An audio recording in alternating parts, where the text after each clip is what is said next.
بسم الله إذن جنغ مقام إذن جاري المقام بتوصفوي جيتة السنجارية فأسف وي توني ذلك الجار الختار دون كديدو جنفتوɗo إلى بزوله فewde dokke makko وعسى ووفي في الدراء العاري دنشغل غاتشي أزل فلغل عزوله بلوومو فأتى الوالي وأري lamɗo o nashiran omo sakti uzunayhi noppi makko ɗiɗi wa abathahu o saktanimo ma kuntu ko laatinomi asrartuhu ilayhi mi gundanimomo ɗum fama ra'ani hulɓinanimi illan siyabu sana laylaytugol saghiyatihi golloɓe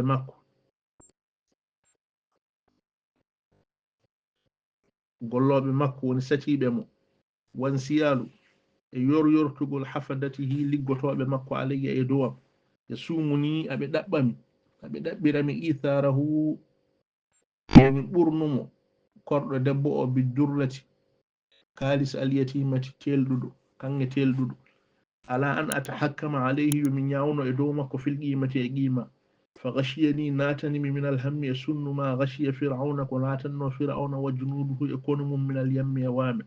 ولم أزل مسيراني أدافع عنها بدي دنيا دامك ولا يغني نفتها الدفاع دنجبل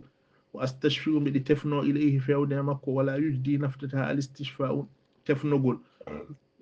وكلما رأى مني كالندوي أم ازدياد بيدقل ألي أتياسي جتناد ستناد وارتياد يدبقل المناسب وتترقل تجرم وبيدو سوسد وتضرم وبيدو دلمتاد وحرق علي وسمى يدوم الأرما نيجي مكو ونفسي فتانا مع ذلك وندد دون لا تسمه نونتا بمفارقة سيرت بدري لورا ولا بأن تنزع قلبي ونادى رافة برنا من صدري بكلام حتى آل الوعيدها سبقول مول واتيني إيغا أن كفي كدودغول والتقريء فالغول مول إيران كفيغول فقادني دومي الإشفاء دنجاد من الحين أهلكاري إلى أن إتهو نغستندير من مكو سواد العين بليري يترم بسفرة العين إسويغول كاني ولم يحزل واشي مالداك بجمو أو بغير الاسم سناء البكات والشين أيب فآهدت الله تعالى أدندر من الله تود ومز ذلك الأهد جلا أندمون الله أهاجر مفعندر تاكي نمام من بعد شغل والزجاج فير مخصوص أن هيرولي بهذه الدبائل وجيكوجي الزميمة نينيدي وبه يضرب المثل كان فيرة تندل في النميمة بوت كين كاغال فقد جرى عليه دوغي مكو سيل وام يميني وندورم ولذلك السبب كسبي اون سبب لم تمتد اليه فوتاك في اون مكو يميني نياممغو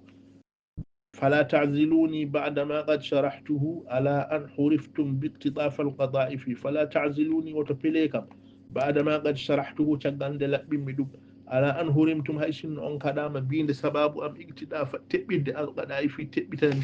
فقد بان عذري في صنيعي وإنني سأرتق فتقي من تليدي ودارفي فقد بان فيني عذري غنت أم في صنيعي أقول وإنني من سأرتق من جغري تكود فتقي سيكندام min talidi e jawdam diɓo lindi woni ndi tawmi waɗari fi e hesɗudi ala anna ma zawwadtukum min fukahatin alazzu min alhalwa lada kulli arifi alama anna ma zawwadtukum wontude ko joɓnumi on min fukahatin e gajati alazzu ɓuri welde min alhalwa e ko muccete lada kulli arifin to kala ganduɗo sallallahu sallam wa baraka ala sayyidina muhammadin wa alihi wa sahbihi